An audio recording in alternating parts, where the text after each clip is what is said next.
Hello, this is Terry, Bible Night, your reader. We are on Chapter 8 of Rick Riordan's Percy Jackson and the Olympians. This is the third book. It's called The Titan's Curse, and Chapter 8 is I Make a Dangerous Promise.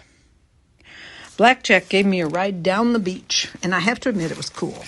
Being on a flying horse, skimming over the waves at 100 miles an hour with the wind in my hair and the sea spray in my face, hey, it beats water skiing any day. Here, Blackjack slowed and turned in a circle. Straight down. Thanks, I tumbled off his back and plunged into the icy sea. I'd gotten more comfortable doing stunts like that the past couple of years. I could pretty much move however I wanted to underwater, just by willing the ocean currents to change around me and propel me along. I could breathe underwater, no problem, and my clothes never got wet unless I wanted them to. I shot down into the darkness. 20, 30, 40 feet. The pressure wasn't uncomfortable. I'd never tried to push it to see if there was a limit to how deep I could dive. I knew most regular humans couldn't go past 200 feet without crumpling like an aluminum can. I should have been blind, too, this deep in the water at night, but I could see the heat from living forms and the cold of the currents. It's hard to describe. It wasn't like regular seeing, but I could tell where everything was. As I got closer to the bottom, I saw 3 hippocampi, fish-tailed horses, swimming in a circle around an overturned boat. The hippocampi were beautiful to watch. Their fish-tails shimmered in rainbow colors, glowing phosphorescent. Their manes were white, and they were galloping through the water the way nervous horses do in a thunderstorm. Something was upsetting them. I got closer and saw the problem. A dark shape, some kind of animal, was wedged halfway under the boat and tangled in a fishing net, one of those big nets they use on trawlers to catch everything at once. I hated those things. It was bad enough they drowned porpoises and dolphins, but they also occasionally caught mythological animals. When the nets got tangled, some lazy fisherman would just cut them loose and let the trapped animals die. Apparently, this poor creature had been mucking around on the bottom of Long Island Sound and had somehow gotten itself tangled in the net of this sunken fishing boat. It had tried to get out and managed to get even more hopelessly stuck, shifting the boat in the process. Now the wreckage of the hull, which was resting against a big rock, was teetering and threatening to collapse on top of the tangled animal. The hippocampi were swimming around frantically, wanting to help, but not sure how. One was trying to chew the net, but hippocampi teeth just aren't meant for cutting rope. Hippocampi are really strong, but they don't have hands, and they're not, all that smart. "Free it, Lord," a hippocampus said when it saw me. The others joined in, asking the same thing. I swam in for a closer look at the tangled creature. At first, I thought it was a young hippocampus. I'd rescued several of them before, but then I heard a strange sound, something that did not belong underwater. Moo. I got next to the thing and saw that it was a cow. I mean, I'd heard of sea cows, like manatees and stuff, but this really was a cow with the back end of a serpent. The front half was a calf, a baby, with black fur and big, sad brown eyes and a white muzzle, and its back half was a black and brown, snaky tail with fins running down the top and bottom, like an enormous eel. "Whoa, little one," I said, "where did you come from?" The creature looked at me sadly. "Moo." But I couldn't understand its thoughts. I only speak horse. "We don't know what it is, Lord," one of the hippocampi said. "Many strange things are stirring." "Yeah," I muttered, "so I've heard." I uncapped Riptide, and the sword grew to full length in my hands, its bronze blade gleaming in the dark. The cow serpent freaked out and started struggling against the net, its eyes full of terror. "Whoa," I said, "I'm not going to hurt you. Just let me cut the net." But the cow serpent thrashed around and got even more tangled. The boat started to tilt, stirring up the muck on the sea bottom and threatening to topple onto the cow serpent. The hippocampi whinnied in a panic and thrashed in the water, which didn't help. Okay, I said. I put away the sword and started speaking as calmly as I could so the hippocampi and the cow serpent would stop panicking. I didn't know if it was possible to get stampeded underwater, but I didn't really want to find out. "It's cool, no sword, see, no sword, calm thoughts, seagrass, mama cows, vegetarianism." I doubted the cow serpent understood what I was saying, but it responded to the tone of my voice. The hippocampi were still skittish, but they stopped swirling around me quite so fast. "Free it, Lord," they pleaded. "Yeah," I said, "I got that part. I'm thinking." But how could I free the cow serpent when she, I decided it was probably a she, panicked at the sight of a blade? It was like she'd seen swords before and knew how dangerous they were. "All right," I told the hippocampi, "I need all of you to push exactly the way I tell you." First, we started with the boat. It wasn't easy, but with the strength of 3 horsepower, we managed to shift the wreckage so it was no longer threatening to collapse on the baby cow serpent.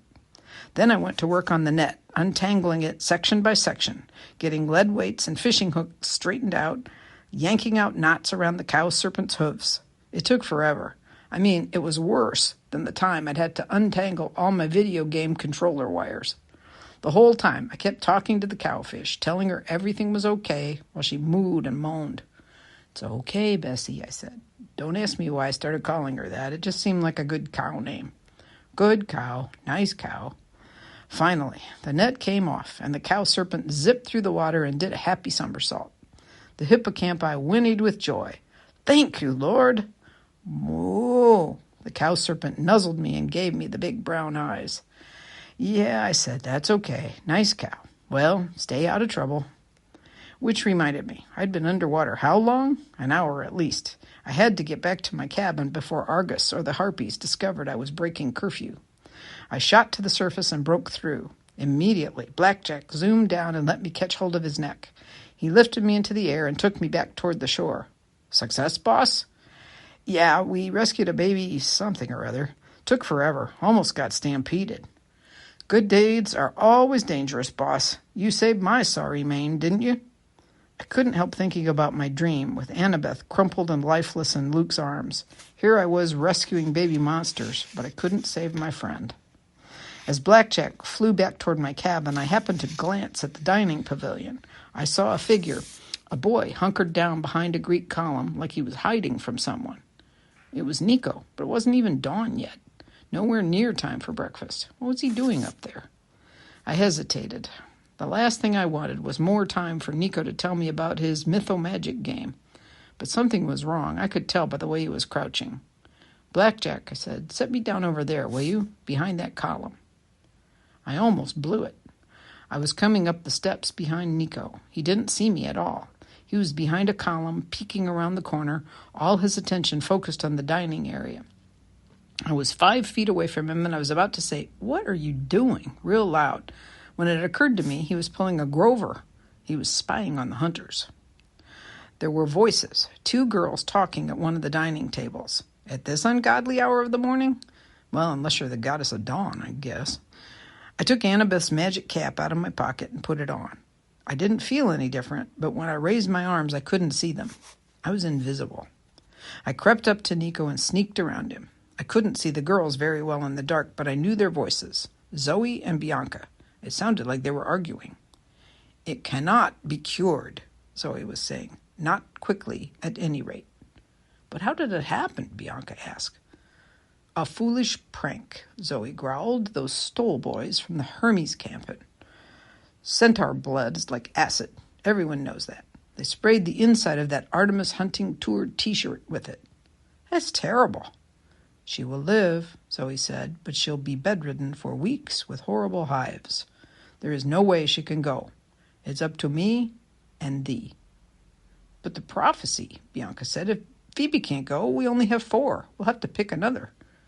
"There is no time," Zoe said. "We must leave at first light. That's immediately. Besides, the prophecy said we would lose one." "In the land without rain," Bianca said, "but that can't be here." "It might be," Zoe said, though she didn't sound convinced. "The camp has magic borders. Nothing, not even weather, is allowed in without permission. It could be a land without rain. But, Bianca, hear me." Zoe's voice was strained. "I can't explain, but I have a sense that we should not pick someone else. It would be too dangerous. They would meet an end worse than Phoebe's. I don't want Chiron choosing a camper as our 5th companion, and I don't want to risk another hunter." Bianca was silent. "You should tell Thalia the rest of your dream." "No, it would not help." But if your suspicions are correct about the general, I have thy word not to talk about that, Zoe said. She sounded really anguished. We will find out soon enough. Now come. Dawn is breaking. Nico scooted out of their way. He was faster than me. As the girls sprinted down the steps, Zoe almost ran into me. She froze, her eyes narrowing. Her hand crept toward her bow, but then Bianca said, "The lights of the big house are on. Hurry!" And Zoe followed her out of the pavilion. I could tell what Nico was thinking. He took a deep breath and was about to run after his sister when I took off the invisibility cap and said, "Wait." He almost slipped on the icy steps as he spun around to find me. "Where did you come from?" "I've been here the whole time. Invisible." He mouthed the word visible. "Wow, cool. How did you know Zoe and your sister were here?" He blushed. "I heard them walk by the Hermes cabin. I don't sleep too well at camp, so I heard footsteps and them whispering, and so I kind of followed." "And now you're thinking about following them on the quest," I guessed. "How did you know that?" "Because if it was my sister, I'd probably be thinking the same thing, but you can't." He looked defiant. "Because I'm too young?" "Because they won't let you. They'll catch you and send you back here, and, yeah, because you're too young. Remember the Manticore? There will be lots more like that, more dangerous. Some of the heroes will die." His shoulders sagged. He shifted from foot to foot. "Maybe you're right, but you can go for me." "Say what?" "You can turn invisible. You can go." "The hunters don't like boys," I reminded him. "If they find out..." "Well, don't let them find out. Follow them invisibly. Keep an eye on my sister. You have to, please." "Nico, you're planning to go anyway, aren't you?" I wanted to say no, but he looked me in the eyes, and somehow I couldn't lie to him. "Yeah," I said, "I have to find Annabeth. I have to help, even if they don't want me to." "I won't tell on you," he said, "but you have to promise to keep my sister safe." That's a big thing to promise, Nico, on a trip like this. Besides, she's got Zoe, Grover, Thalia. "Promise," he insisted. "I'll do my best. I promise that." "Get going, then," he said. "Good luck." It was crazy. I wasn't packed. I had nothing but the cap and the sword and the clothes I was wearing. I was supposed to be going home to Manhattan this morning. Tell Chiron. "I'll make something up," Nico smiled crookedly. "I'm good at that. Go on." I ran, putting on Annabeth's cap. As the sun came up, I turned invisible. I hit the top of Half-Blood Hill in time to see the camp's van disappearing down the farm road, probably Argus taking the quest group into the city. After that, they'd be on their own. I felt a twinge of guilt and stupidity, too. How was I supposed to keep up with them? Run? Then I heard the beating of huge wings. Blackjack landed next to me. He began casually nuzzling a few tufts of grass that stuck through the ice. "If I was guessing, boss, I'd say you and a getaway horse. Need one? You interested?" A lump of gratitude stuck in my throat, but I managed to say, "Yeah, let's fly." And that's the end of Chapter 8. And Chapter 9 is called, "I Learned How to Grow Zombies." The thing about flying on a Pegasus during the daytime is that if you're not careful, you can cause a serious traffic accident on the Long Island Expressway. I had to keep Blackjack up in the clouds, which were, fortunately, pretty low in the winter. We darted around, trying to keep the white Camp Half-Blood van in sight. And if it was cold on the ground, it was seriously cold in the air, with icy rain stinging my skin. I was wishing I'd brought some of that Camp Half-Blood orange thermal underwear they sold in the camp store, but after the story about Phoebe and the Centaur Blood t-shirt, I wasn't sure I trusted their products anymore. We lost the van twice. But I had a pretty good sense that they would go into Manhattan first, so it wasn't too difficult to pick up their trail again. Traffic was bad with holidays and all. It was mid-morning before they got into the city. I landed Blackjack near the top of the Chrysler building and watched the white camp van, thinking it would pull into the bus station, but it just kept driving. "Where's Argus taking them?" I muttered. "Oh, Argus ain't driving, boss," Blackjack told me. "That girl is." "Which girl?" "The hunter girl with the silver crown thing in her hair." "Zoe?" "That's the one. Hey, look, there's a donut shop. Can we get something to go?" I tried explaining to Blackjack that taking a flying horse to a donut shop would give every cop in there a heart attack, but he didn't seem to get it. Meanwhile, the van kept snaking its way toward the Lincoln Tunnel. It had never even occurred to me that Zoe could drive. I mean, she didn't look 16. Then again, she was immortal. I wondered if she had a New York license, and if so, what her birth date said. "Well," I said, "let's get after them." We were about to leap off the Chrysler Building when Blackjack whinnied in alarm and almost threw me. Something was curling around my leg like a snake. I reached for my sword, but when I looked down, there was no snake. Vines, grapevines, had sprouted from the cracks between the stones of the building. They were wrapping around Blackjack's legs, lashing down my ankles so we couldn't move. "Going somewhere?" Mr. D asked. He was leaning against the building with his feet levitating in the air, his leopard skin warm-up suit and black hair whipping around in the wind. "God alert!" Blackjack yelled. "It's the wine dude!" Mr. D sighed in exasperation. "The next person, or horse, who calls me the wine dude will end up in a bottle of Merlot." "Mr. D," I tried to keep my voice calm as the grapevines continued to wrap around my legs. "What do you want?" "Oh, what do I want? You thought, perhaps, that the immortal, all-powerful director of camp would not notice you leaving without permission? Well, maybe. I should throw you off this building, minus the flying horse, and see how heroic you sound on the way down." I balled my fists. I knew I should keep my mouth shut, but Mr. D was about to kill me or haul me back to camp in shame, and I couldn't stand either one. "Why do you hate me so much? What did I ever do to you?" Purple flames flickered in his eyes. "You're a hero, boy. I need no other reason." "I have to go on this quest. I've got to help my friends. That's something you wouldn't understand." Boss," Blackjack said nervously, "seeing as how we're wrapped in vines 900 feet in the air, you might want to talk nice." The grapevines coiled tighter around me. Below us, the white van was getting farther and farther away. Soon it would be out of sight. "Did I ever tell you about Ariadne?" Mr. D asked. "Beautiful young princess of Crete. She liked helping her friends, too. In fact, she helped a young hero named Theseus, also a son of Poseidon. She gave him a ball of magical yarn that let him find his way out of the labyrinth. And do you know how Theseus rewarded her?" The answer I wanted to give was, "I don't care." But I didn't figure that would make Mr. D finish his story any faster. "They got married," I said. "Happily ever after, the end." Mr. D sneered. "Not quite. Theseus said he would marry her. He took her aboard his ship and sailed for Athens. Halfway back on a little island called Naxos, what's the word you mortals use today? He dumped her. I found her there, alone, heartbroken, crying her eyes out.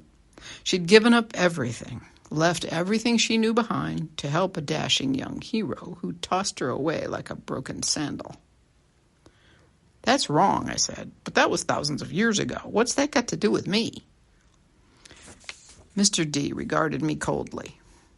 "I fell in love with Ariadne, boy. I healed her broken heart. And when she died, I made her my immortal wife on Olympus. She waits for me even now. I shall go back to her when I am done with this infernal century of punishment at your ridiculous camp." I stared at him. "You're married? But I thought you got in trouble for chasing a wood nymph." "My point is, you heroes never change. You accuse us gods of being vain. You should look at yourselves. You take what you want, use whoever you have to, and then you betray everyone around you. So you'll excuse me if I have no love for heroes. They're a selfish, ungrateful lot. Ask Ariadne, or Medea, or for that matter, ask Zoe Nightshade." "What do you mean, ask Zoe?" He waved his hand dismissively. "Go, follow your silly friends." The vines uncurled around my legs. I blinked in disbelief. "You're letting me go, just like that?" "The prophecy says at least 2 of you will die. Perhaps I'll get lucky, and you'll be one of them. But mark my words, son of Poseidon, live or die, you will prove no better than the other heroes." With that, Dionysus snapped his fingers. His image folded up like a paper display. There was a pop, and he was gone, leaving a faint set of grapes that was quickly blown away by the wind. "Too close," Blackjack said. I nodded, though I almost would have been less worried if Mr. D had hauled me back to camp. The fact that he'd let me go meant he really believed we stood a fair chance of crashing and burning on this quest. "Come on, Blackjack," I said, trying to sound upbeat. "I'll buy you some donuts in New Jersey." As it turned out, I didn't buy Blackjack donuts in New Jersey. Zoe drove south like a crazy person, and we were into Maryland before she finally pulled over at a rest stop. Blackjack darn near tumbled out of the sky, he was so tired. "I'll be okay, boss," he panted, just catching my breath. "Stay here," I told him. "I'm going to scout." "Stay here, I can handle. I can do that." I put on my cap of invisibility and walked over to the convenience store. It was difficult not to sneak. I had to keep reminding myself nobody could see me. It was hard, too, because I had to remember to get out of people's way so they wouldn't slam into me. I thought I'd go inside and warm up, maybe get a cup of hot chocolate or something. I had a little change in my pocket. I could leave it on the counter. I was wondering if the cup would turn invisible when I picked it up, or if I'd have to deal with a floating hot chocolate problem, when my whole plan was ruined by Zoe, Thalia, Bianca, and Grover, all coming out of the store. "Grover, are you sure?" Thalia was saying. "Well, pretty sure. 99%. All right, okay, 85%. "And you did this with acorns?" Bianca asked like she couldn't believe it. Grover looked offended. "It's a time-honored tracking spell. I'm pretty sure I did it right." "D.C. is about 60 miles from here," Bianca said. "Nico and I..." She frowned. "We used to live there." "That's strange. I'd forgotten." "I dislike this," Zoe said. "We should go straight west. The prophecy said west." "Oh, like your tracking skills are better," Thalia growled. Zoe stepped toward her. "You challenge my skills, you scullion. You know nothing of being a hunter." "Oh, scullion? You're calling me a scullion? What the heck is a scullion?" "Whoa, you two," Grover said nervously. Come on, not again." "Grover's right," Bianca said. "D.C. is our best bet." Zoe didn't look convinced, but she nodded reluctantly. "Very well, let us keep moving." "You're going to get us arrested driving," Thalia grumbled. "I look closer to 16 than you do." "Perhaps," Zoe snapped, "but I have been driving since automobiles were invented. Let us go." As Blackjack and I continued south, following the van, I wondered whether Zoe had been kidding. I didn't know exactly when cars were invented, but I figured that was like prehistoric times, back when people watched black and white TV and hunted dinosaurs. So how old was Zoe? And what had Mr. D been talking about? What bad experience had she had with heroes? As we got closer to Washington, Blackjack started slowing down and dropping altitude. He was breathing heavily. "You okay?" I asked him. "Fine, boss. I could take on an army." "You don't sound so good." And suddenly I felt guilty, because I'd been running the Pegasus for half a day, nonstop, trying to keep up with highway traffic. Even for a flying horse, that had to be rough. "Don't worry about me, boss. I'm a tough one." I figured he was right, but I also figured Blackjack would run himself into the ground before he complained, and I didn't want that. Fortunately, the van started to slow down. It crossed the Potomac River into central Washington. I started thinking about air patrols and missiles and stuff like that. I didn't know exactly how all those defenses worked and wasn't sure if Pegasi even showed up on your typical military radar, but I didn't want to find out by getting shot out of the sky. "Set me down there," I told Blackjack. "That's close enough." Blackjack was so tired he didn't complain. He dropped toward the Washington Monument and set me on the grass. The van was only a few blocks away. Zoe had parked at the curb. I looked at Blackjack. "I want you to go back to camp. Get some rest, graze. I'll be fine." Blackjack cocked his head skeptically. "You sure, boss?" "You've done enough already," I said. "I'll be fine, and thanks a ton." A ton of hay, maybe, Blackjack mused. That sounds good. All right, but be careful, boss. I got a feeling they didn't come here to meet anything friendly and handsome like me. I promised to be careful. Then Blackjack took off, circling twice around the monument before disappearing into the clouds. I looked over at the white van. Everybody was getting out. Grover pointed toward one of the big buildings lining the mall. Thalia nodded, and the four of them trudged off into the cold wind. I started to follow, but then I froze. A block away, the door of a black sedan opened. A man with gray hair and a military buzz cut got out. He was wearing dark shades and a black overcoat. Now, maybe in Washington, you'd expected guys like that to be everywhere. But it dawned on me that I'd seen this same car a couple times on the highway going south. It had been following the van. The guy took out his mobile phone and said something into it. Then he looked around like he was making sure the coast was clear and started walking down the mall in the direction of my friends. The worst of it was, when he turned toward me, I recognized his face. It was Dr. Thorne, the manticore from Westover Hall. Invisibility cap on, I followed Thorne from a distance. My heart was pounding. If he had survived that fall from the cliff, then Annabeth must have too. My dreams had been right. She was alive and being held prisoner. Thorne kept well back from my friends, careful not to be seen. Finally, Grover stopped in front of a big building that said National Air and Space Museum. The Smithsonian. I'd been here 1,000,000 years ago with my mom, but everything had looked so much bigger then. Thalia checked the door. It was open, but there weren't many people going in. Too cold, and school was out of session. They slipped inside. Dr. Thorne hesitated. I wasn't sure why, but he didn't go into the museum. He turned and headed across the mall. I made a split-second decision and followed him. Thorne crossed the street and climbed the steps of the Museum of Natural History. There was a big sign on the door. At first, I thought it said closed for pirate event. Then I realized pirate must really be private. I followed Dr. Thorne inside through a huge chamber full of mastodons and dinosaur skeletons. There were voices up ahead coming from behind a set of closed doors. 2 guards stood outside. They opened the doors for Thorne, and I had to sprint to get inside before they closed them again. Inside, what I saw was so terrible I almost gasped out loud, which probably would have gotten me killed. I was in a huge round room with a balcony ringing the second level. At least a dozen mortal guards stood on the balcony, plus 2 monsters, reptilian women with double snake trunks instead of legs. I'd seen them before. Annabeth had called them Scythian Dracanae. But that wasn't the worst of it. Standing between the snake women, I could swear he was looking straight down at me, was my old enemy Luke. He looked terrible. His skin was pale and his blonde hair looked almost gray, as if he'd aged 10 years in just a few months. The angry light in his eyes was still there, and so was the scar down the side of his face where a dragon had once scratched him. But the scar was now ugly red, as though it had recently been reopened. Next to him, sitting down so that the shadows covered him, was another man. All I could see were his knuckles on the gilded arms of his chair, like a throne.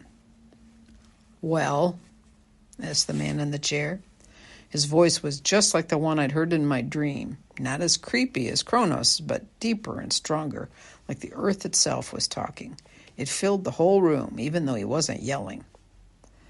Dr. Thorne took off his shades. His 2-colored eyes, brown and blue, glittered with excitement. He made a stiff bow, then spoke in his weird French accent. "They are here, General." "I know that, you fool," boomed the man, "but where?" "In the Rocket Museum." "The Air and Space Museum," Luke corrected irritably. Dr. Thorne glared at Luke. "As you say, sir." I got the feeling Thorne would just as soon impale Luke with one of his spikes as call him sir. "How many?" Luke asked. Thorne pretended not to hear. "How many?" the general demanded. "4, General," Thorne said. "The satyr, Grover Underwood, and the girl with the spiky black hair and the, punk clothes, and the horrible shield." "Thalia," Luke said. "And 2 other girls, hunters. One wears a silver circlet." "That one I know," the general growled. Everyone in the room shifted uncomfortably. "Let me take them," Luke said to the general. "We have more than enough patience," the general said. "They'll have their hands full already. I've sent a little playmate to keep them occupied. But we cannot risk you, my boy." "Yes, boy," Dr. Thorne said with a cruel smile. "You are much too fragile to risk. Let me finish them off." "No." The general rose from his chair, and I got my first look at him. He was tall and muscular, with light brown skin and slicked back dark hair. He wore an expensive brown silk suit like the guys on Wall Street wear, but you'd never mistake this dude for a broker. He had a brutal face, huge shoulders, and hands that could snap a flagpole in half. His eyes were like stone. I felt as if I were looking at a living statue. It was amazing he could even move. "You have already failed me, Thorne," he said. "But, General—" "No excuses." Thorne flinched. I'd thought Thorne was scary when I first saw him in his black uniform at the military academy, but now, standing before the general, Thorne looked like a silly wannabe soldier. The general was the real deal. He didn't need a uniform. He was a born commander. "I should throw you into the pits of Tartarus for your incompetence," the general said. "I send you to capture a child of the three elder gods, and you bring me a scrawny daughter of Athena."